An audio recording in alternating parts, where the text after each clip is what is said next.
खरं तर दादांचा अपघातानंतर अनेक प्रश्न उपस्थित होत आहेत. हा घात किंवा घातपात या अनुषंगाने कसं बघता? कारण रोहित पवार सातत्यानं मागणी करता आहेत की याची चौकशी झाली पाहिजे. मात्र कसं बघताय तपासाकडे आतापर्यंत 1 महिन्याच्या? सुरुवातीपासूनच राष्ट्रवादी काँग्रेस पक्षाची माझ्यासहित आम्ही सर्वांची भूमिका राहिली की अशा पैकी ज्यावेळेला विमान अपघात करतात त्यावेळेला जे एक तपासाची यंत्रणा स्वायत्त यंत्रणा भारत सरकारने स्थापन केलेली आहे त्यामार्फत चौकशी केली जावी. आणि पहिल्या दिवशी तशापैकी चौकशी त्या खात्याच्या केंद्रीय मंत्री महोदयांनी केली. मुख्यमंत्री आले होते त्यांनी सुद्धा सीआयडीच्या मार्फत तशापैकी चौकशीचे आदेश त्या तशी चौकशी सुरू झाल्याचं आम्हाला माहिती देण्यात आली. तदनंतर राज्याच्या उपमुख्यमंत्री वहिनींच्या नेतृत्वाखाली आम्ही सारेजण मुख्यमंत्री महोदयांना भेटलो आणि पक्षाच्या वतीने एक निवेदन दिलं की या साऱ्या घटनेची पूर्णपणाने सीबीआयच्या मार्फत चौकशी केली जावी. मुख्यमंत्र्यांनी दुसऱ्या दिवशीच त्यांच्या सहीच्या पत्रासहित केंद्रीय गृहमंत्रालयाकडे माननीय अमित भाई शहांकडे पत्रव्यवहार केला आणि आता सीबीआयच्या मार्फत सुद्धा त्याची चौकशी त्या ठिकाणी सुरू आहे. खरं आहे की याच्यातलं जे काही सत्य आहे वेगवेगळ्या व्यक्तींनी या संबंध घटनेच्याबद्दल काही प्रश्न निर्माण केलेत, काही त्यांचं त्या संदर्भातलं मत जे आहे काय ते व्यक्त केलं आहे. राष्ट्रवादी काँग्रेस पक्षाचा अध्यक्ष म्हणून सुरुवातीपासूनच मी आणि आमच्या सर्व वरिष्ठ सहकाऱ्यांची ही भूमिका राहिली की यंत्रणेच्याद्वारे तपास करत असतानाच ज्या बाबी आज उपस्थित केल्या गेल्यात त्या ज्यांनी कोणी उपस्थित केल्या असतील त्या बाबीच्या सह या तपासाचा तपास सखोलपणाने त्या ठिकाणी व्हावा. एकदा आम्ही ही मागणी केली की जागतिक स्तरावरती सुद्धा अशा ज्या काही संस्था आहेत याच्यापैकी विमान अपघाताची ती चौकशी करत असतात. त्याही तपास यंत्रणेची मदत आवश्यकता असेल तर या बाबतीमध्ये त्या ठिकाणी घेतली जावी. कारण दादा केवळ महाराष्ट्राच्या सीमित नेतृत्व नव्हतं तर देशातील 130 कोटी जनतेला दादांच्या त्या दुःखद निधनाने प्रचंड प्रमाणावरती हळहळ त्या ठिकाणी वाटलेली आहे. म्हणूनच या साऱ्याचा जो अहवाल असेल तपशील असेल तो देशातील जनतेच्या समोर लवकरात लवकर यावा ही आम्हा सर्वांचीच मागणी आहे. ज्या पद्धतीने तपास चालू आहे, ज्या पद्धतीने यंत्रणा तपास करते त्या पद्धतीने जर तपास झाला तर न्याय मिळणार नाही अशी रोहित पवारांची भूमिका आहे. तुम्हाला काय वाटते या संदर्भात? कोणाला काय वाटतं त्याच्याबद्दल मी भाष्य करणार नाही, पण मी सुद्धा गेले 35 वर्ष सार्वजनिक जीवनामध्ये आहे. तपास यंत्रणाने तपास सर्वदूर पद्धतीने करावा. ज्या ज्या शंका उपस्थित केल्या गेल्यात अनेकांच्याकडून त्या सर्व शंका समजून सुद्धा घ्याव्यात आणि त्याच्या अनुषंगाने सुद्धा तपास त्या ठिकाणी केला जावा. म्हणजे तपासामध्ये त्या पद्धतीने तपास केला की नाही याची सुद्धा त्रुटी कुठे राहता कामा नये हे राष्ट्रवादी काँग्रेस पक्षाची मागणी त्या ठिकाणी. दादांच्या जाण्यानंतर जे राजकारण सगळं झालं त्याच्यामध्ये विशेषतः प्रफुल्ल पटेल साहेब आणि सुनील तटकरे साहेब हे विशेष टार्गेट होत आहेत. एक असं आहे की मी परवा स्पष्ट केलं, राज्याच्या राजकारणात अनेक वेळेला माहिती आहे की माझा दादांचा परिचय 1991च्या आसपास झाला. 99ला राष्ट्रवादी काँग्रेस पक्षाचा सहकारी म्हणून किंवा राष्ट्रवादी काँग्रेस पक्षामध्ये प्रवेश करत असताना माझ्याच मनोहर आमदार निवासवरती दादा आले होते. 2 तास आमची चर्चा झाली आणि त्याच्या अलीकडच्या कालावधीमध्ये माझं 84 पासून सुरू झालेलं राजकारण एक वेगळा राज्याच्या काँग्रेसच्या मध्ये वेगळा पाहिजे होतं. तीचपासून जी जीवाभावाची साथ माझ्यासारख्या कार्यकर्त्याने त्यांच्या समवेत केली, विश्वासाने केली, त्यांनी विश्वास दिला, अनेक ठिकाणी मला काम करण्याची संधी दिली. स्वाभाविकपणाने माझं कर्तव्य होतं कारण मी केवळ अध्यक्ष आता नाही तर 14 ते 18 या कालावधीमध्ये एकत्रित राष्ट्रवादी काँग्रेस पक्ष असताना सुद्धा होतो. आताही आम्ही एक भूमिका घेतली दादांच्या नेतृत्वाखाली एनडीएमध्ये सहभागी व्हायचं. त्यानंतर त्यांनी माझ्यावरती ती जबाबदारी सोपवली. लोकसभा झाल्या, मी लोकसभा त्यांच्या आदेशामुळे लढलो. लोकसभा लढायची माझी इच्छा नव्हती पण दादांचा आदेश होता की तुम्ही प्रदेशाध्यक्ष आहात, निवडणूक लढली पाहिजे. त्यानंतरच्या विधानसभेमध्ये आम्ही संबंध महाराष्ट्र ढवळून काढला, यश त्या ठिकाणी मिळालं. स्वाभाविकपणाने ज्या वेळेला दादांचं दुर्दैवी निधन जे संबंध देशाला फटका लावून देणारं ठरलं त्यावेळेला मग त्या ठिकाणी बहिणींना उपमुख्यमंत्री पदाची किंवा विधिमंडळ पक्ष नेत्याची जबाबदारी द्यावी अशी भूमिका पक्षाचा प्रमुख म्हणून दादांचा एक सहकारी म्हणून जर का आम्ही घेतली असेल. प्रफुल्ल पटेलसुद्धा दीर्घकाळ कार्याध्यक्ष राहिलेले आहेत. भुजबळ साहेब असतील, हसन मुश्रीफ असतील, धनंजय मुंडे असतील, दिलीप वळसे पाटील असतील, विधानमंडळातील आमचे सर्व आमदार असतील, सर्वांनी घेतली तर त्याच्यामध्ये टीका टिप्पणी ज्यांना करायचं असेल ते करू शकतात.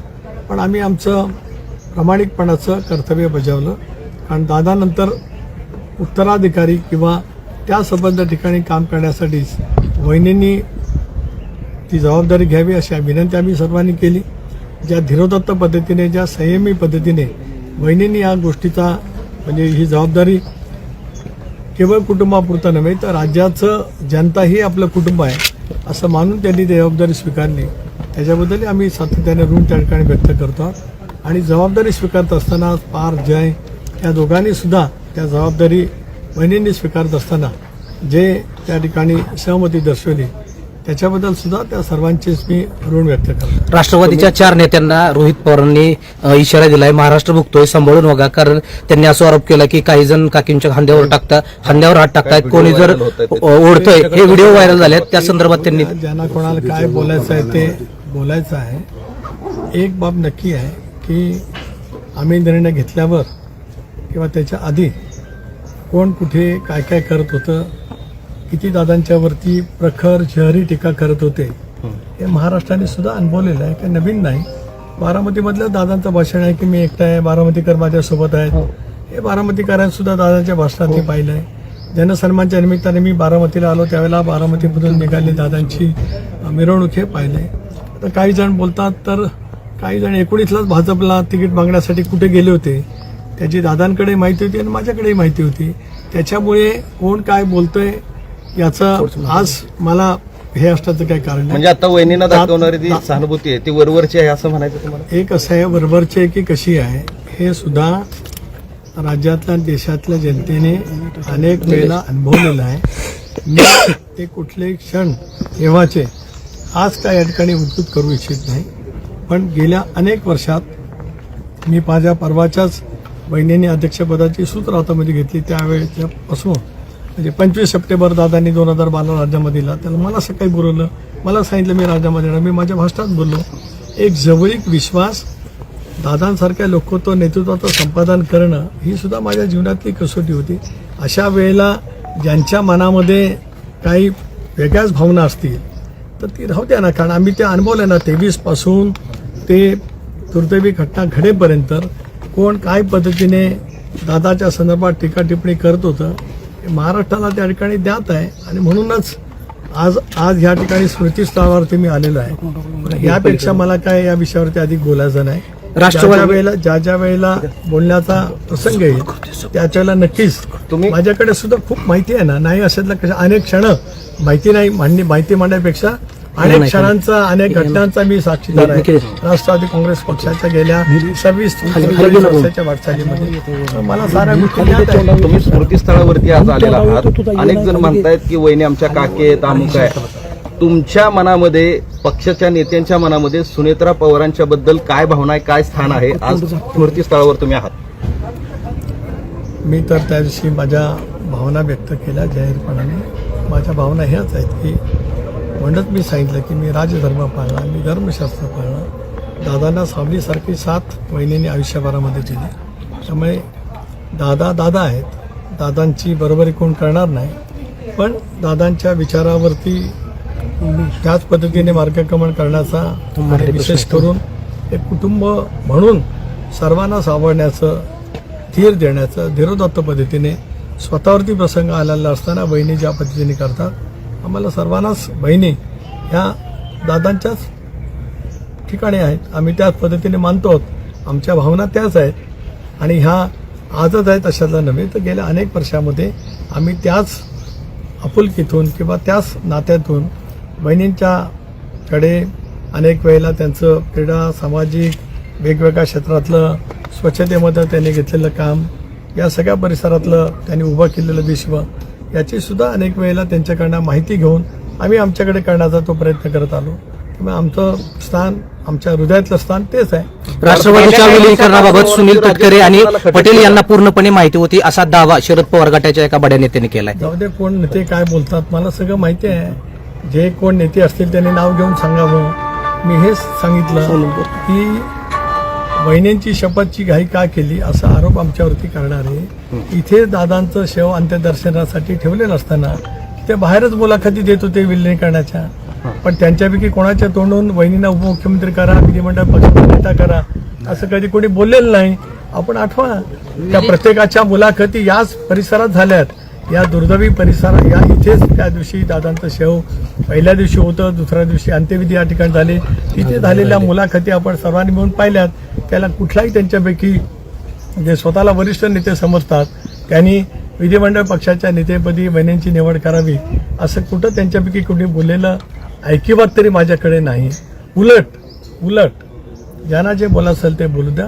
त्या 2-3 दिवसामध्ये कोण कुठे काय कशा पद्धतीने बोलत आलं त्याचं नक्कीच योग्य वेळेला, कारण आज तो क्षण नाही. आज इथे येणं आणि या समाधी स्थळासमोर नतमस्तक होणं, ह्या गेल्या 40 वर्षाची सावलीसारखी साथ मला दादांच्या समोर देता आली. तिथं नतमस्तक होणं हे माझं जीवनातलं कर्तव्य. त्या भावनेतून या ठिकाणी आलो.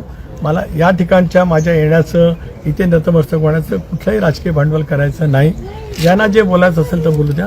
काळाच्या ओघात त्या साऱ्याची उत्तरं आहेत आणि माझ्याकडे सुद्धा 26 वर्षाच्या वाटचालीतली दादांचा प्रवास, त्याच्यामध्ये निर्माण केलेले अडथळे सगळं माझ्याकडे पूर्णपणाने, मी त्या अनेक घटनांचा साक्षीदार असल्यामुळे मला त्याच्याबद्दलची पूर्णपणाची माहिती आहे. पवारांची राज्यसभा कोणाला खटकते का साहेब? रोहित कोणाला खटको न खटको